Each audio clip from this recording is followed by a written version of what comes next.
18장을 이제 들어가 볼게요. 18장 1절부터 보시면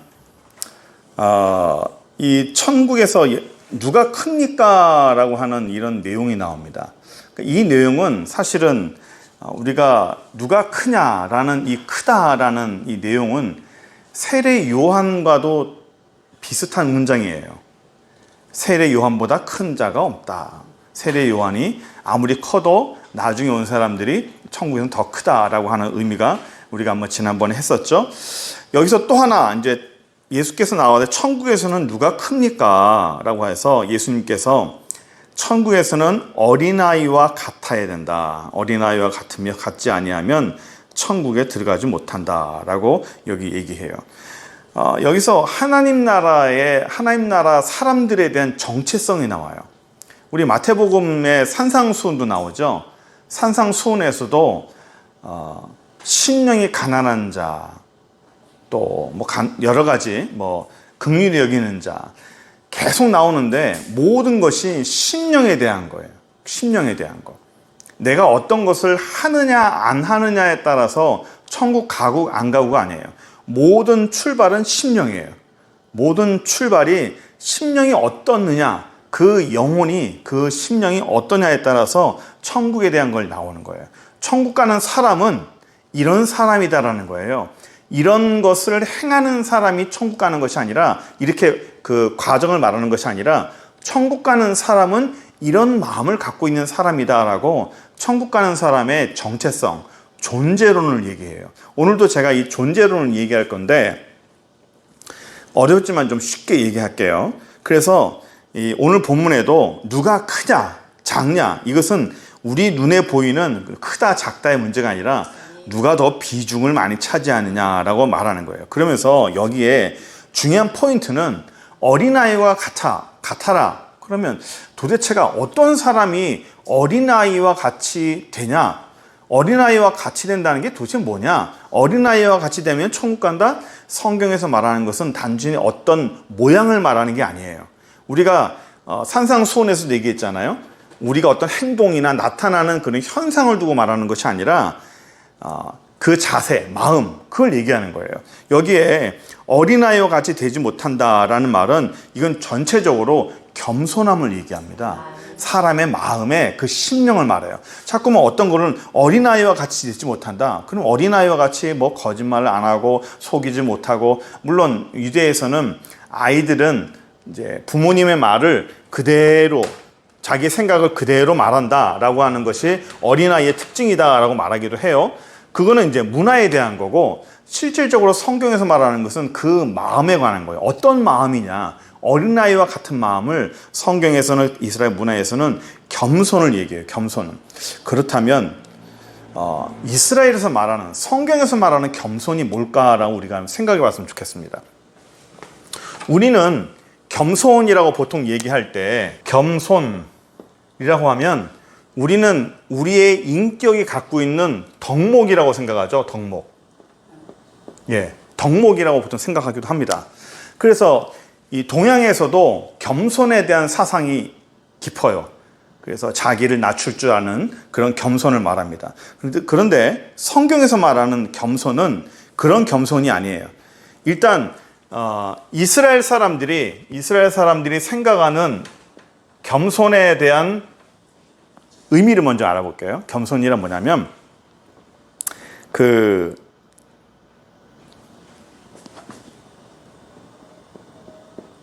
자기를 억누르는 거예요. 억누름. 우리는 성품으로 내가 무언가를 할 수 있지만 안 하는 거를 얘기하잖아요. 자기를 이긴다, 억누른다. 자기를 이김의 의미로 겸손을 이미 씁니다. 그러니까 내가 무언가를 하고 싶지만 안 하는 거. 우리는 겸손이라 하면 보통은 내가 다른 사람들이 나를 칭찬해 줄 때 괜찮습니다. 나는 그 정도 사람이 아닙니다. 라고 그 사람들이 높여줄 때 내 스스로를 낮추는 그런 자세를 겸손이라고 말하지만, 이스라엘에서 생각하는 겸손이란 내 자신을 이기는 거예요. 내 속에서 올라오는 자기 개인의 본능, 인간적인 본능과 어떤 욕구나 욕심 이런 것들을 내 속에서 올라오는 거를 내가 이기는 거를 겸손이라 생각해요. 그러니까 우리가 생각하는 겸손과 조금 다르죠. 자기를 이기는 거예요. 그래서 이스라엘에서는 나를 이기는 자, 내 스스로를 이기면 세상을 이긴다는 거예요. 나를 이기면 내 속에서 일어나는 그 올라오는 모든 욕구나 이것을 내가 이기면 세상에서 어떤 적이나 어떤 어려움이 와도 그 충분히 이길 수 있다라고 성경에서는 이 이스라엘에서는 얘기를 해요. 그래서 결혼을 하려면 이 겸손이라는 게 갖춰줘야 한다는 거예요. 자기를 이길 줄 아는 사람. 자기를 이길 줄 아는 사람. 그래서 이 이긴다는 말은, 이 겸손이라는 말은 이제 예수님에게 이제 적용이 됩니다. 그래서 예수님에게 적용된 이 겸손은 성경에 참 많죠. 예수님께서 이 땅에 성육신한 것. 성육신부터 예수님은 겸손이에요. 겸손이에요. 우리는 일단 낮추는 거잖아요. 낮아짐. 우리는 예수님께서 성육신하셨다 하면 우리는 낮아짐으로 먼저 생각합니다. 낮아짐으로. 하지만 이스라엘 문화에서는 제가 이렇게 그랬죠. 나를 눌러 이긴다고요. 나를 눌러 이긴다고. 내 자신을 눌러 이긴다고. 예수님께서는 사실은 하나님이시잖아요. 하나님이시지만 이 하나님인데 하나님이 얼마든지 할 수 있어요. 하나님으로 하나님의 능력을 얼마든지 나타날 수 있어요. 그런데 안 했어요. 이 성육신이 언제 정확하게 드러나냐면 예수님께서 시험을 받을 때, 사단에게 시험 받을 때, 네가 하나님이면 이 돌들로 떡덩이가 되게 해봐라. 이 돌들로, 그때 우리가 그랬죠. 이와 같은 이라고 그랬죠. 이 돌들로 이와 같은 떡덩이가 되게 하라. 이와 같은 이라는 단어가 빠졌다고 그랬죠. 이 돌들로 이와 같은 떡덩이가 되게 하라. 네가 하나님이면 이와 같은 떡덩이 되게 하라. 내가 하나님이기 때문에 나는 얼마든지 할 수 있어요. 하지만 안 하는 거예요. 성전 높은 꼭대기에 올라갔다는 얘기는 제장 높은 곳이죠. 성전이란 사람들이 가장 많이 모이는 곳이에요. 사람들이 많이 모이는 곳에서 가장 높은 곳에 서면 사람들이 다 쳐다볼 거 아니에요? 거기서 뛰어내려봐라. 천사들이 너를 받들어 줄 것이다. 네가 하나님이면. 내가 하나님이기 때문에 나는 얼마든지 할 수 있어요. 나는 능력이 있어요. 그러나 자기를 이기는 거예요. 네 자신을 이기는 거예요. 나한테 절해라. 나한테 절하면 네가 십자가 안 져도 된다. 네 이 천하만국의 권세를 너한테 다 줄게. 안 하는 거예요. 하나님이시지만 안 하는 거예요. 하나님이시기 때문에 얼마든지 할 수 있지만 안 하는 거예요. 하나님은 우리가 다음 주일날도 한번 하겠지만 하나님은 영이죠. 영입니다. 영인데 무소부재하시고 영원불변하신 분이에요. 그분이 시간과 공간 안으로 들어오셨어요. 시간 밖에 계신 분이, 공간 밖에 계신 분이, 시간과 공간을 만드신 분이 시간과 공간 안으로 들어오셨다는 게 그게 겸손이라는 거예요. 그래서 이런 겸손의 모습을 천국은 바로 그런 거라는 거죠. 천국 가는 것은 나를 이기고 제 자신을 이기면서 하나님 앞에서 자기의 덕목들, 내 삶에서 예수님과 같이 내 스스로를 낮추고 나는 할 수 있지만 안 하는 거. 내 어떤 욕심이나 이 모든 것을 내가 드러낼 수 있지만 사람들 앞에 칭찬받을 수 있지만 안 하는 거. 자기를 이길 수 있는 거. 사단을 이길 수 있는 거. 그것을 성경에서 말하는 거예요. 또 한 가지는 우리가 하나 더 보려면 그 다음에 어린아이를 실족해 한다라는 말이 있어요. 어린아이에 대한 얘기가 계속 나와요. 나오면서 6절을 보시면 누구든지 나를 믿는 이 작은 자 중에 하나를 실족해 하면 차라리 연자맷돌을 목에 달려서 깊은 바다에 빠지는 게 낫다라고 하면서 실족한다라는 말이 나와요. 실족한다는 말은 실족은 내가 실수해서 넘어지는 거죠. 예? 실족은 내가 넘어지는 거예요. 내가 실수로 발이 빠져서 넘어지는 것을 실족이라고 그래요. 보통. 그런데 성경에서 여기서 실족이라는 말은 다른 단어로 씁니다. 함정을 파서 다른 사람이 넘어지게 하는 거예요. 함정을 파서 그 사람을 일부러 넘어지게 하고 일부러 빠뜨리게 하는 것을 오늘 성경에서는 실족해 한다는 말이에요. 내가 넘어지는 것이 아니라 내가 웅덩이를 파서 다른 사람을 넘어뜨리게 하는 것을 실족이라고 해요. 레위기 19장 14절 한번 찾아볼게요. 레위기 19장 14절 누가 한번 찾아봐 주십시오. 레위기 19장 14절 제가 볼까요? 레위기 19장 14절 제가 읽을게요. 너는 귀먹은 자를 저주하지 말며 맹인 앞에 장애물을 놓지 말고 네 하나님을 경외하라. 나는 여호와니라. 맹인 앞에 장애물을 놓지 마라라는 게 이 실족이에요. 같은 거예요. 맹인, 눈이 보이지 않는 사람 앞에 장애물을 놓지 말라는 거죠. 함정을 파지 말라는 거예요. 일부러 넘어뜨리게 만드는 거예요. 다른 사람을 넘어뜨리게 만드는 거예요. 내가 다른 사람을 넘어뜨리게 만드는 것을 실족해 한다는 거예요. 일부러, 고의적으로, 계획적으로 그것을 실족해 한다는 거죠. 그것은 이제 책임을 말하는 거예요. 그 사람은 화가 있다라고 성경에서 말하는 겁니다. 넘어가 보시면 그러면서 우리가 한 가지 더 생각해야 될 게 중요한 것이 있는데 8절 한번 보십시오. 우리가 8절부터 한 10절까지 8절부터 10절까지 우리가 좀 구체적으로 생각을 좀 해봐야 될 사항인데요. 눈이 죄를 지면 눈을 뽑아버려라. 손이 죄를 지면 손을 잘라버려라. 라는 그런 내용이에요. 8절 보시면 네 발이 범죄하거든 찍어내버려라. 그리고 9절을 보시면 9절 보시면 네 눈이 범죄하거든 빼내버려라. 이게 참 굉장히 너무 좀 극단적인 얘기 아닙니까? 우리가 생각해 봐야 될 게 있어요.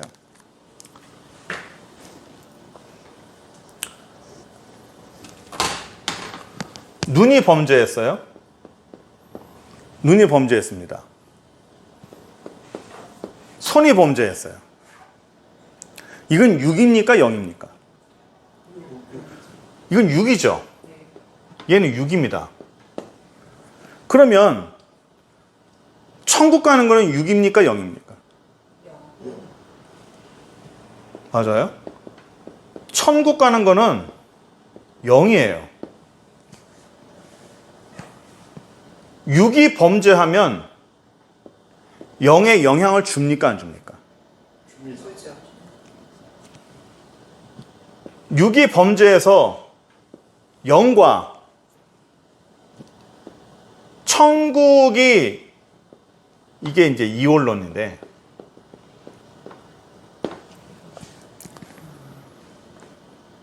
육이 내가 범죄하면 빼내고 천국 가라. 그 말은 그만큼 정결하게 살라는 건데 눈을 빼내면 천국은 이런 눈을 가지고 가요, 안 가요? 예? 천국 이 눈을 가지고 가진 않잖아요. 그렇죠. 이 눈을 가져가도 안 가져가도 어차피 육은 아니에요. 육은 천국 못 갑니다. 영만 천국 가는 거죠. 예? 6과 0은 달라요. 예, 6과 0은 다릅니다. 자, 우리 아담이 범죄했을 때 그가 타락하고 그가 죽었죠. 예? 그 타락했어요. 그의 6과 그의 0이 다 타락했어요. 다 죽었어요. 6만 죽어요? 0도 죽어요. 그러니까 우리가 구원받는 것은 6이 구원받는 거예요? 0이 구원받는 거예요? 0이 구원받는 거죠. 0이 구원받는 거죠. 여기서 하나 생각해야 될 게, 우리가 주일날도 한번 했지만 영지주의라는 거예요. 영지주의에서 우리가 뭘 생각해야 될 게, 영지주의에 나오는 3분서를 잠깐 우리가 보려고 그러는데, 이거 왜 그러냐면 오늘 우리가 보려고 하는 이 내용이에요. 육신이 죄를 지면 육신만 벌을 받아요? 예? 예, 다 육신만 죄가 있는 게 아니에요. 그렇죠? 얘를 잘못 생각하게 되면 영지주의에 빠지는데, 영지주의가 뭔가를 먼저 설명을 해드릴게요. 제가 이게 왜 중요한지를. 과거에 초대교회 때, 제가 이번 주일날도 제가 얘기했지만, 초대교회가 영지주의 때문에 정말 많은 큰 타격을 받았어요. 영은 선하고 육은 악하다. 영은 선하고 육은 악하다. 그래서 영은 육의 영향을 안 받는다는 게 이원론이에요.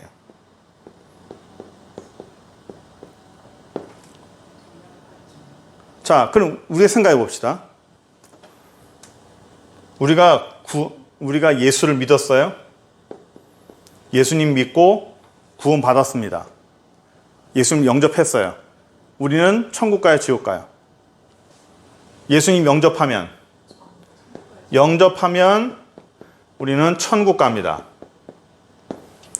근데 그 사람이 범죄했어요.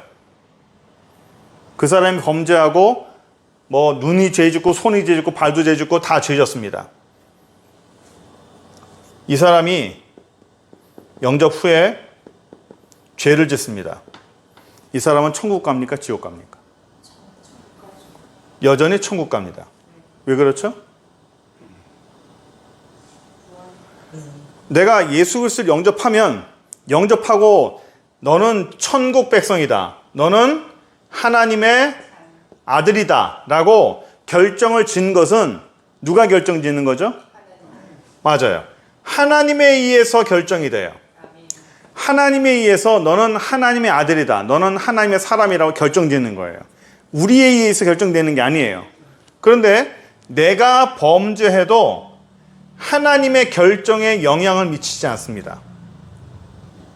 내가 범죄하고 내가 잘못돼도 하나님의 결정에 영향을 미치지 않아요. 그래서 과거의 초대교회 사람들은 그래, 내가 범죄해도 하나님의 영에 영향을 미치지 않고 내 육신의 소욕을 사람이 이길 수가 없다. 육신의 소욕을 사람이 도대체가 이길 수가 없다. 내 안에서 일어나는 모든 정욕이나 내 모든 욕심이나 이 모든 것들을 내가 이길 수가 없다. 그러므로 이 육신의 소욕도 하나님이 준 거다. 그러니 그냥 살자. 왜냐하면 육신의 소욕대로 살아도 나는 천국을 가니까. 그래서 사람들이 육신의 소욕대로 그냥 사는 거예요. 범죄하면서 살아요. 나는 영접했으니까, 난 하나님의 아들이니까 그냥 막 사는 거예요. 그러면서 이런 일들이 교회 안에 들어와서 교회가 다 망가지기 시작하는 거예요. 성도들과 교회가. 그래서 야고보 사도가 예수를 믿으면, 믿음 생활하면 거기에 따른 분명한 열매가 있다. 예수 믿으면, 예수의 영이 있으면, 하나님의 영이 있으면 그렇게 살 수 없다예요. 육신의 소욕대로 살 수 없다. 이것이 천국 가는데 영향을 주지 않는 건 맞다. 그러나 그렇게 막 산다는 것은 그 사람의 삶의 속에 믿음이 없다는 뜻이라는 거예요. 네가 믿음이 있느냐? 믿음이 있으면 이렇게 살 수 없다는 거예요. 육신의 소욕대로 내 마음대로 살 수 없다는 겁니다. 결국 하나님의 사람은 육신의 소욕대로 살 수 없고, 로마서의 말씀처럼 그렇게 살 수 없느니라. 육신의 마음대로 살 수 없는 이라고 말하는 것이 로마서나 야고보서의 말씀이에요. 그래서 너희가 믿음이 있다고 생각하느냐? 열매 없는 너희는 믿음이 없다라는 거예요. 네가 믿음이 있으면 믿음 내놔봐라. 라고 말하는 거죠. 그래서 죄를 아무리 져도 천국의 영향을 받지 않는다는 것은, 그래서 여기서 무슨 말이 나오냐면 여기서 3분설이 나와요. 제가 이제 이것 때문에 좀 요즘에 우리나라의 이 설교하시는 분들 가운데서 이 3분설을 주장하시는 분이 간혹 있어요. 이 3분설은 영지주의에서 나왔어요. 영지주의에서. 영, 육, 혼. 일단 개혁교회에서는 영과 육만 얘기합니다. 혼을 얘기하지 않아요. 근데 혼을 왜 얘기하냐면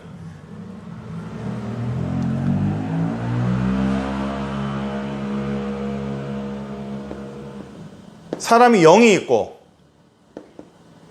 혼이 있고 육이 있고, 이게 데살로니가 전서 5장 23절 맞나? 데살로니가 전서 5장 23절에 제가 기억이 맞나 모르겠습니다. 맞네요. 데살로니가서 5장 13절에 성경에 딱 한 번 나와요. 영과 육과 혼이라는 말이 딱 한 번 나와요. 이걸 가지고 3분설이라고 말하는데, 일단 제가 먼저 결론부터 말씀드리면, 이 영과 육과 혼이라는 이 말은 전인격적인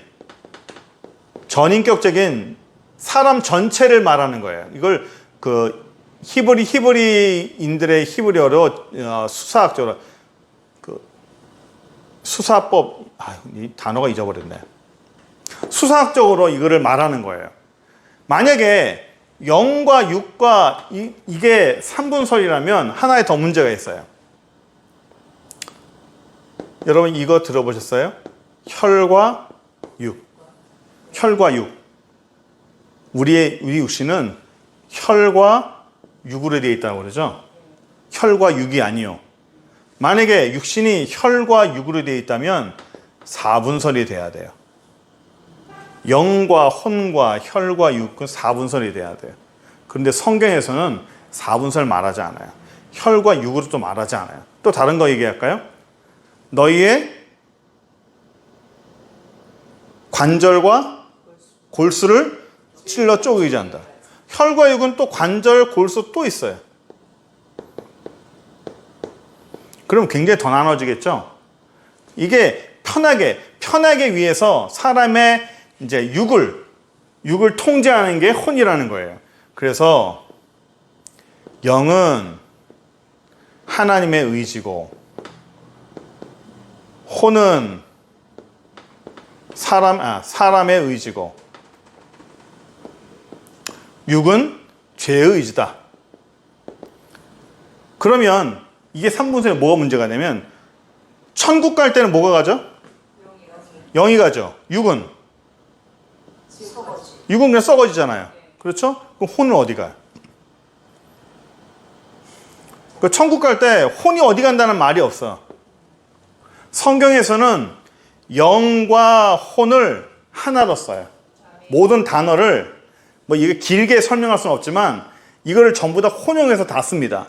그러니까 영과 혼은 혼용해서 쓴다는 사실을 기억하시고, 그래서 영혼은 따로 놀지 않고 영혼이라고 해서 같이 하게 됩니다. 그 부활할 때도 똑같아요. 예수님 재림할 때도 영이 재림하는 거예요. 그죠? 혼은 어디 갔어? 그럼? 이 얘기가 길어지면 무슨 일이 벌어지냐면 자꾸만 혼을 얘기해요. 혼을 얘기하는데 뭐 영적인 사람, 혼적인 사람에서 둘로 나뉩니다. 옛날에 이 영지주의가 교회가 분열이 됐었어요. 이게 왜 분열이 됐냐면 혼적인 사람이 있고 영적인 사람이 있다. 사람이 영적인 사람이 돼야 된다. 영적인 사람이 돼야 되지 혼적인 사람이 되면 안 된다라고 해가지고 교회를 둘로 나눴습니다. 나는 맞고, 영적인 사람은 하나님 앞에 사랑받고 선별된 사람, 혼적인 사람은 육적이고 하나님께서 선발하지 않는 사단의 사람이라고 나눠버렸어요. 그리고 교회가 이것 때문에 깨졌어요. 많이. 그리고 이 혼적인 사람을 강조하게 되면, 보세요. 아까 얘기했지만, 우리가 천국 백성이 되는 것은 하나님에 의해서 결정이 되는 거예요. 내가 결정하는 게 아니에요. 근데 3분소를 얘기하는 사람은 그 혼이 어떤 결정을 하냐에 따라서 결정된다는 거예요. 내 생각을 지배하는, 내 육신을 지배하는 것이 생각이라는 거죠. 그 생각을 지배하는 사람이 잘해야 여기서 구원이 된다는 거예요. 이 혼에 의해서 결정이 된다는 거죠. 사람의 생각이. 그러면 구원도 하나님이 아니라 사람에 의해서 결정이 된다는 것이 돼버리는 거예요. 그래서 처음에 출발이 3분설이 되면 이 3분설은 반드시 인본주의로 갈 수밖에 없습니다.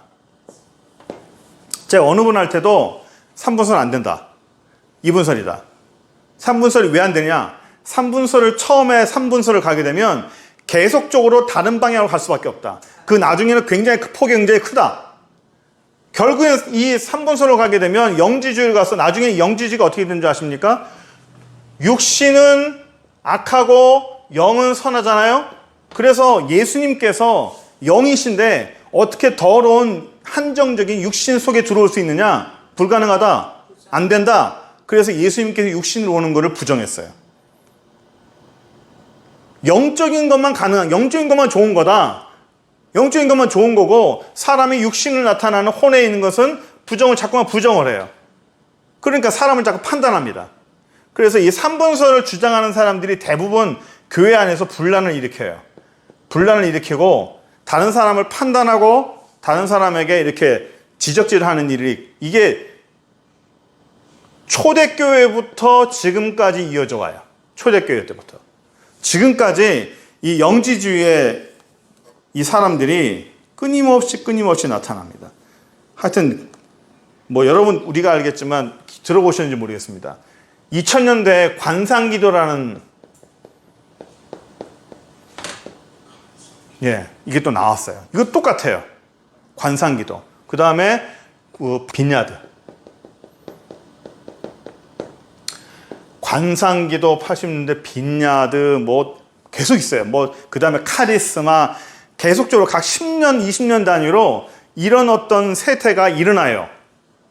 이렇게 이 인본주의가 아니라 영지주의에 관한 것들이, 영은 맞아요. 성령도 받아야 되고 다 맞아요. 그거 부정하는 건 아니에요. 그러나 이것이 한쪽으로 치우치면 안 된다는 거예요. 그 출발부터가 성경 말씀에 이렇게 의탁을 해가지고 하나씩 배워나가고 해야지, 이거를 잘못 배워나가면 나중에는 한두 끝도 없게 나가요. 결국 3분설을 주장하는 사람들은 전부 이단으로 빠져요. 지금 그래서 요즘 유튜브가 굉장히 많이 나오고 있는데, 여기서 3분설을 주장하는 사람들이 상당히 많아지기 시작했어요. 이 사람들이 전부 다 이상한 쪽으로 얘기를 해요. 성경을 이상하게 다 해석을 해요. 전부 다. 그래서 제가 위기감을 느껴가지고 제가 이 얘기를 합니다. 2분설, 3분설 그게 뭐가 중요합니까? 라고 말하겠지만 3분설, 2분설의 처음 출발이 어떤 거냐에 따라서 나중에는요, 교리가 성경이 엄청나게 갈라지는 거예요. 하나님 중심으로 가느냐, 사람 중심으로 가느냐, 내가 구원에 관해서 내가 선택하는 것이냐, 나의 선택으로 내가 구원받는 것이냐, 나의 선택으로 하나님이 내 신이 되는 것이냐, 아니면 하나님이 나를 선택해서 내가 하나님의 사람이 되는 것이냐가 굉장히 많이 달라져요. 자, 봅시다. 이게 사실은 굉장히 많은데 다 하면 한두 끝도 없고요. 그 사람은 이 3분설을 얘기하면 이거는 자꾸만 기능적으로 얘기하는 거예요. 기능적으로. 하나님은 자꾸만 제가 아까 얘기했지만 존재를 얘기하는 거예요. 너는 어떤 존재냐. 우리가 갈라디아 2장 10절을 지난번에 했잖아요. 갈라디아 2장 10절을. 갈라디아 2장 10절은 두 가지로 나눈다고 그랬죠. 하나는 첫 번째 절반은 나는 어떤 존재이냐. 두 번째 후반부는 당위성. 나는 무엇 때문에 살아야 되느냐. 처음에 말하는 게 너는 어떤 존재냐. 하나님께서 우리에게 자꾸 물어보는 거예요. 너는 어떤 존재냐. 너는 무엇하는 존재냐. 자꾸만 우리의 존재를 물어봐요. 내가 뭘 하느냐 이런 게 아니에요. 너는 어떤 존재냐. 내 존재론을 정확하게 파악하고 나서 나는 어떤 사람이냐, 나는 하나님 앞에 어떤 사람이냐를 딱 파악하고 나서 그 다음 해야 되는 것이, 이제 내가 육체 가운데 사는 것은 나를 사랑하사 나를 위해 자기 몸을 버리신 하나님의 아들을 믿는 믿음 안에서 사는 것이다 라고, 내가 무엇 때문에 사는지에 대한 당위성이 나오는 거예요. 그냥 항상 중요한 것은 존재라는 게 굉장히 중요합니다. 자, 그 다음에 넘어가 볼게요. 여기 어디냐, 이 12절에 잃은 양에 대한 내용이죠. 99마리를 산에 두고 길 잃은 양 한 마리를 찾아간다. 이게 유명한 성경의 표현이죠.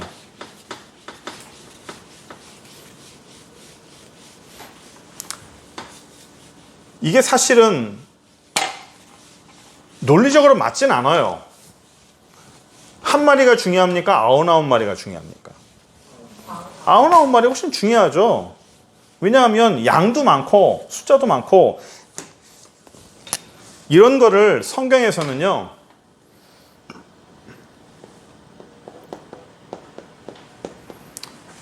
가치의 역전이라고 그래요. 성경은 우리의 가치를 거꾸로 생각해요. 역설이라고 말하기도 해요. 정말 중요한 것을 내버려 두고 중요하지 않은 것을 포인트를 주는 것 같아요. 99와 1. 이거는 누가 봐도 뭘 선택해야 되냐면 99를 선택해야 돼요. 큰 것을 위해서 작은 것을 희생해라 라는 게 우리의 보통 상식이죠. 이게 숫자의 개념이에요. 그런데 하나님은 99도 중요하지만 그 하나가 중요하다는 거예요. 그런데 우리가 알 게 있어요. 여기 보시면 12절에 하나가 길을 잃으면 그 99마리를 산에 두고 가서 길 잃은 양을 찾지 아니하겠냐. 진실로 너희에게 이르노니 만일 찾으면 길을 잃지 아니한 99마리보다 이것을 더 기뻐하리라. 얘네들 잊어버리면 어떻게 해요? 우리는 만약에 항상 만약이라는 우리는 단어를 붙이잖아요. 만약에 나쁜 일이 벌어지면 어떡하느냐. 하나님은 목자의 그런 심정이에요. 목자의 심정이에요. 근데 가만 보면 99마리가 있는데 이 한 마리는 왜 길을 잃어버렸을까요? 양은 항상 무리지어 이동하잖아요. 무리지어서. 무리지어 이동하기 때문에 한 마리가 따로 떨어질 수가 없어요. 항상 무리지어 가요. 그런데 한 마리가 떨어졌다는 얘기는 얘는 좀 삐딱한 애야. 얘는 뭔가 무리해서 떨어져 나온 건 자이든 타이든 성격이 이상해서 떨어져 나갔든 아니면 왕따가 됐든 어쨌든 간에 얘는 이 99마리에 속하지 못한 양이에요. 관심 받지 못한 양이에요. 목자는 요 99마리를 믿어요.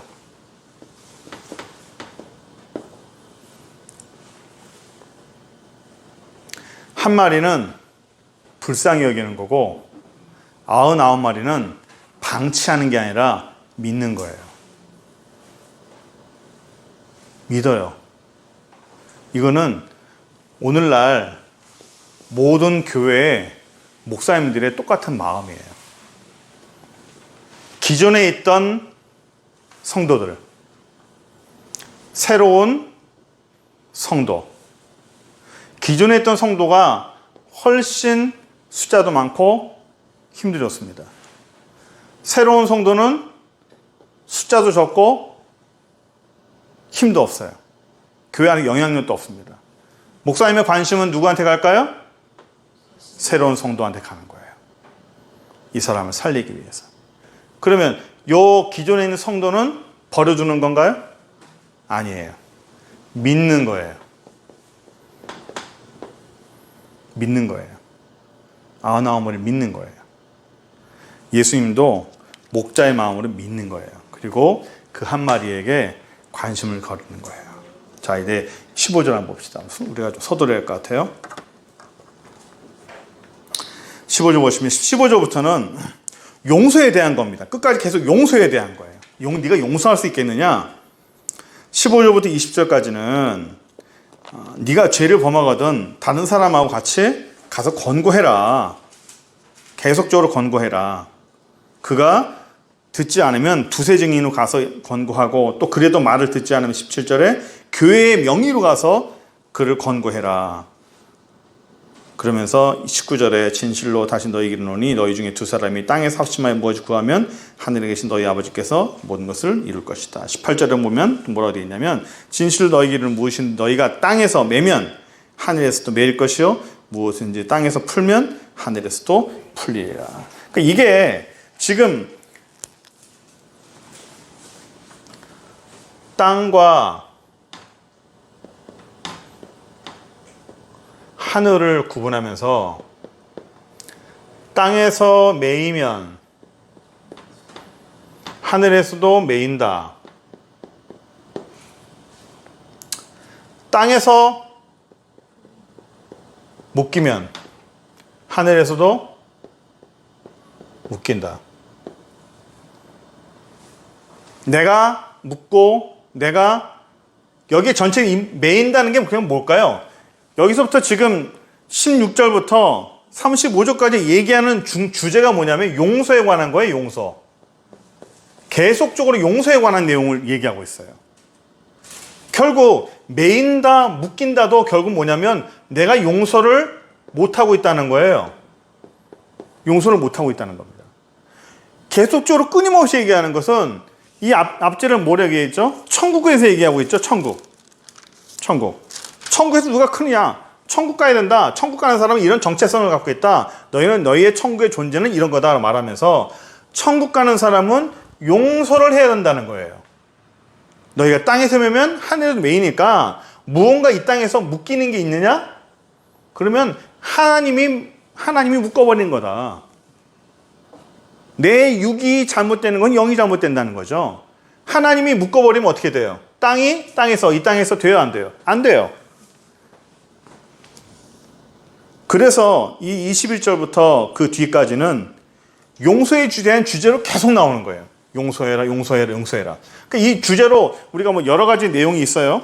뭐 우리가 몇 번을 뭐 용서해야 됩니까? 너희가 7번씩 70번 해라. 뭐 얼마나 많이 해야 되느냐. 또 뭐 10,000달란트 빚진 자, 1,000달란트 빚진 자, 100달란트 데나리온 빚진 자 여러 가지 얘기를 하는데 똑같은 내용이에요. 용서를 해야 된다는 거죠. 천국 백성은 용서를 해야 된다는 거예요. 용서라는 게 누가 누구한테 하는 거죠? 자, 보세요.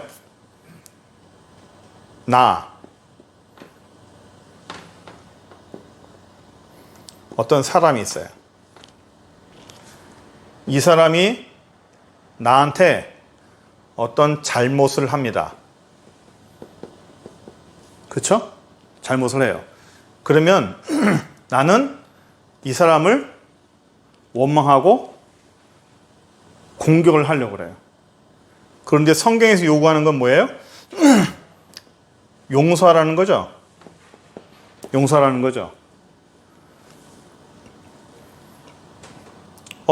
내가 너를 용서할게. 그런데 사람들이 이 용서라는 개념에 대해서 좀 생각을 좀 해볼 필요가 있어요.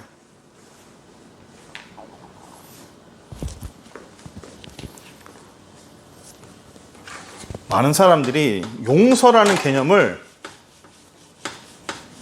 권위적으로 생각해요. 용서는 첫째 권위가 아니에요. 이 말은 뭐냐면 높은 위치에서 낮은 위치에게 네가 나한테 잘못했지만 나는 너그러운 마음으로 내가 너 용서해 줄게. 이걸 군주론적이라고 그래요.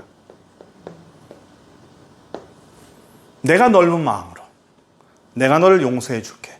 그러니까 왕이 신하나 백성을 용서해 주는 것처럼 위에서 내려다보면서 내가 너를 용서해 줄게. 성경에서 말하는 게 이게 아니라는 거예요. 두 번째, 조건이 없어요. 용서라는 거는 조건이 없어요. 전제 조건이라고 그러죠. 전제 조건. 전제 조건. 뭘 말하냐면 쌍방이다. 우리 보통 이제 사과할 때 어떻게 하죠? 네가 먼저 사과하면 내가 사과할게. 네가 먼저. 선 사과, 후 용서. 이거 아니라는 거예요.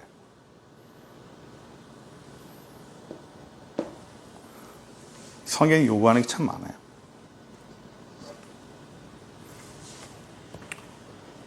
전제 조건 아까 했죠? 대가.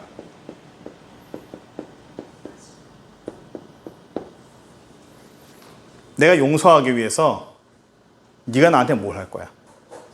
네가 나한테 뭘 하면 어떤 대가를 치러야만이 내가 용서를 해줄게.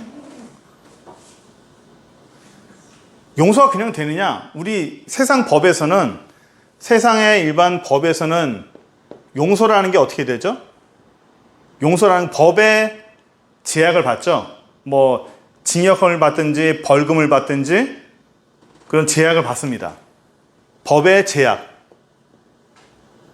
그래서 뭐 벌금, 뭐 어떤 육체적인 어떤 대가를 치러야만이 용서가 되는 게 아니에요.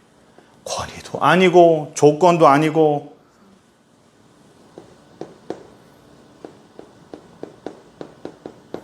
따지고 지품도 아니에요. 내가 널 용서하기 전에 우리가 한번 따져보자. 응?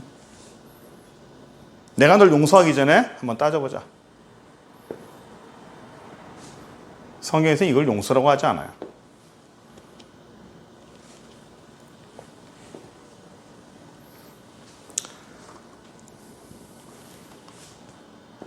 히브리어로 라함,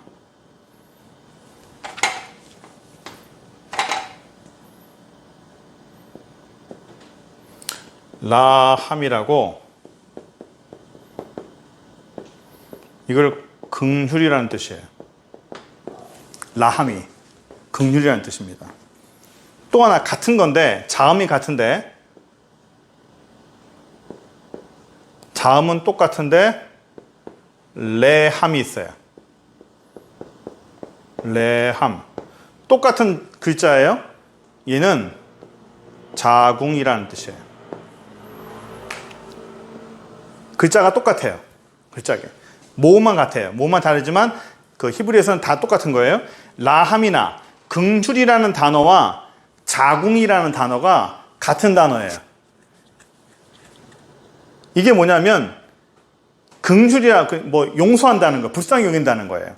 불쌍히 여기는데 어떻게 불쌍히 여기냐면 뱃속에 있는 내 아이를 대하듯이 불쌍히 여긴다는 거예요.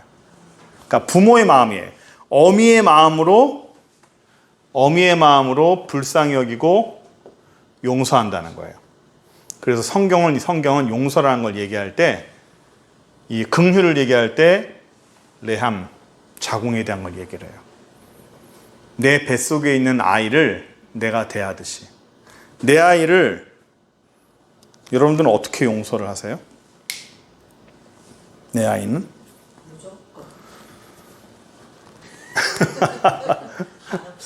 한없이.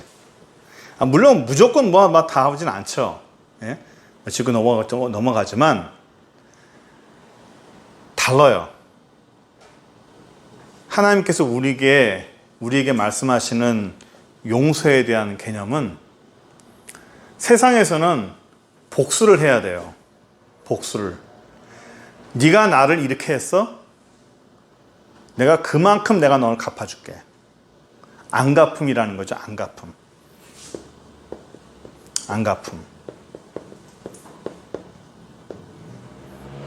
네가 나를 함부로 봤어? 네가 나를 함부로 못 보게 내가 해줄게. 네가 나를 함부로 해서 네가 나를 욕했어? 다시는 내가 널 욕하지 못하게 해줄게. 안갚음이에요. 이 안갚음이 성경에서는 복수라고 그래요. 네 손으로 하지 말라는 거예요.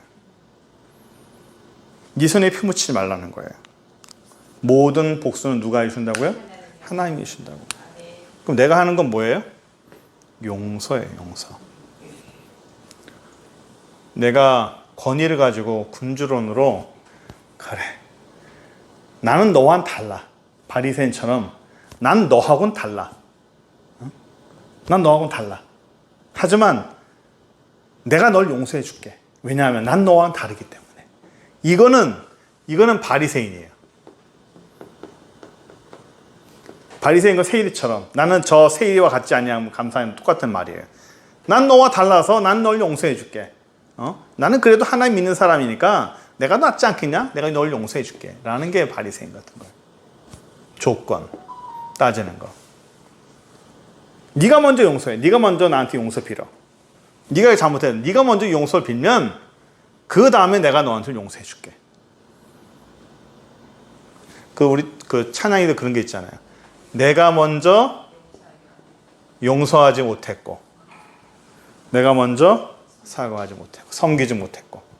근데 그게 내가 먼저라는 게, 그래, 내가 먼저 할게.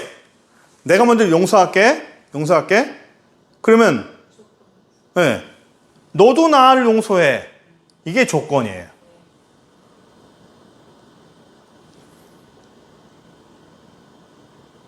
네가 나한테 용서받고 싶어? 그만큼 대가를 치러야 될 거 아니야. 엉덩이 대? 이것도 아니에요. 따지는 것도 아니에요. 짚고 넘어가? 이것도 아니에요. 조건이 없어요. 조건이 없어요. 전제 조건이 아무것도 없어요. 내가 너를 용서한 것처럼. 내가 너를 용서한 것처럼. 33절. 내가 너를 불쌍히 여김 같이 너도 네 동료를 불쌍히 여김이 마땅치 아니하냐. 35절. 너희가 각각 마음으로부터 형제를 용서하지 아니하면 나의 하늘 아버지께서도 너희에게 이와 같이 하시리라. 결국 처음부터 28장은 천국 백성에 대한 거예요. 천국 백성. 천국 백성 어떤 사람이냐? 천국 백성이 되려면 어떤 사람들이 우리가 하나님 나라 갈 수 있느냐? 천국 하나님 나라 가는 사람들은 어떤 사람들이 마음을 해야 된다는 거예요. 너희가 어떤 마음을 갖는 걸 하나님이 원하신다는 거예요. 나는 너희가 이런 마음을 갖길 원한다. 너희가 이런 생각과 이런 마음으로 천국 가길 원한다. 하나님의 사람은 이런 사람이다라고 하나님께서 5장에도 말씀하시고 18장에 또 말씀하시는 거예요. 천국 가는 사람은 이런 사람이 된다. 내가 만든 하나님 나라의 사람들은 이런 사람들을 나는 원한다. 우리가 완전할 수 없지만 애를 써야겠죠. 그렇죠? 애쓰고 노력하고 하나님이 원하시는 대로 그 뜻대로 부르심을 받는 자, 그 뜻대로 사는 자를 우리에게 얘기합니다. 우리가 그래서 하나님 나라에 사는 사람은 보복하는 것도 아니고 원망하는 것도 아니고 우리가 지난주에 얘기했지만 그냥 웃어주는 거예요. 그 사람에게 웃어주는 거예요. 내 원수에게 웃어주는 거예요. 그걸 제가 뭐라고 그랬죠? 그 단어를 제가 썼잖아요. 낯설기.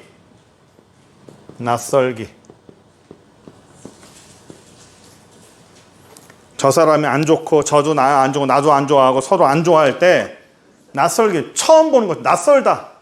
저 사람은 낯설기. 처음 보는 사람처럼. 처음 보는 사람한테 어떻게 대해요? 깍듯하게. 내 할 바 최대한 다하고 예의를 깍듯하게 지키는 거예요. 감정 없이 그냥 똑같이.